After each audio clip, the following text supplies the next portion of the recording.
That's right, you read this correctly. This is carnivore pasta. We use just 5 ingredients. It takes 5 minutes to mix up and prepare.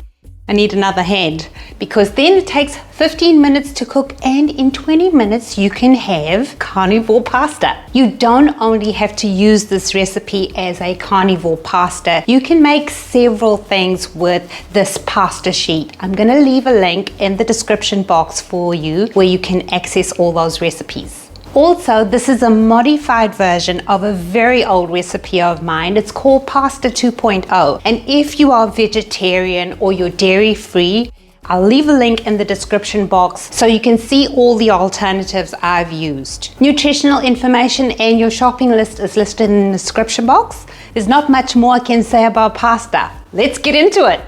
I've preheated my oven to 300 Fahrenheit or 150 Celsius, and I have lined my baking sheet or tray with a silicone mat.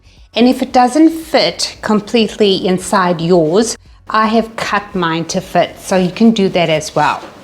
Right, this is going to go real quick. You're going to need a blender, and to your blender add 40 grams of powdered or finely grated cheese. This is the one I use. It is grated Parmesan cheese, Kraft, and it says delicious flavor, but it is powdered. You can see very finely grated.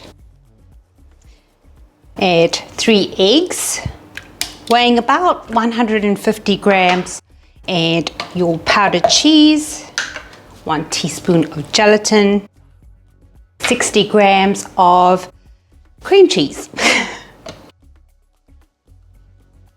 And finally, 1 teaspoon of melted butter. The butter is so that you don't have a dried out pasta and it's soft and delicious. So you need your butter.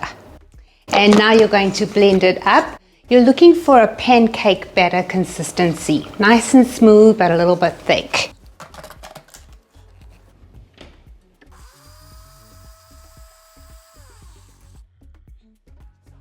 And this was done with my Ninja, super fabulous. I can highly recommend it.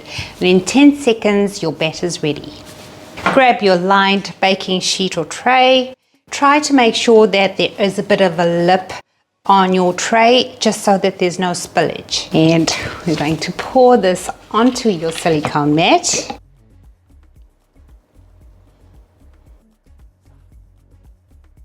And spread it to the edges of your silicone mat as best as you can. My baking tray isn't exactly, it's wonky in the middle, so I know my pasta is going to come out a little thicker here in the center, but I've made this recipe, oh gosh, more than 100 times, and it still turns out great. If you have a little bit of shading in your pasta, you want to try and get it as smooth as possible because your pasta will turn out thin. And now we bake it. And after 15 minutes, my pasta is ready. So how to know when your pasta is ready? When you tap the middle, it needs to not stick to your fingers. The next trick is to peel your pasta away from your silicone mat. Now, in the past, some people have said to me that the pasta will not come away from the silicone mat. It actually means that your silicone mat is faulty because nothing is supposed to stick to that. I mean, look at mine. It's already doing it. As I mentioned before, my baking sheet is actually quite wonky. It's bowed in the middle. And that's why I've had these edges come away from the silicone mat, and it still doesn't matter. I just work the edges with the spatula, loosening it, and then it'll come away like this. You also might find this easier if you place your silicone mat with the pasta on your kitchen counter and then just run your spatula on the edges and then work your way in. You can choose to cut them off, you can slice them off, or I actually just like to have them included in my dish. And using a pizza cutter, you just cut out your pasta shape. You can do spaghetti, you can do fettuccine like I'm doing here, or maybe lasagna sheets.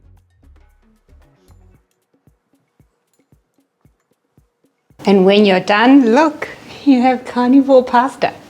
And now how to cook it and does it melt in sauce. I just prepared a simple Alfredo just so you can see what happens when it's cooking in sauce. And as you can see here, it's not melting and it stands up really well. I'm happy with this. And to be able to have pasta on carnivore, I think would be amazing. It's flexible. It's soft when you eat it, and it has a slight cheesy taste because of the Parmesan. You don't need to add any salt to it because you're getting your sodium from your cheese. And I actually have tried this recipe without the cream cheese and used water instead. It works too. Well, I hope you enjoyed this video and get to make carnivore pasta. Thank you so much for watching. Stay safe and be well.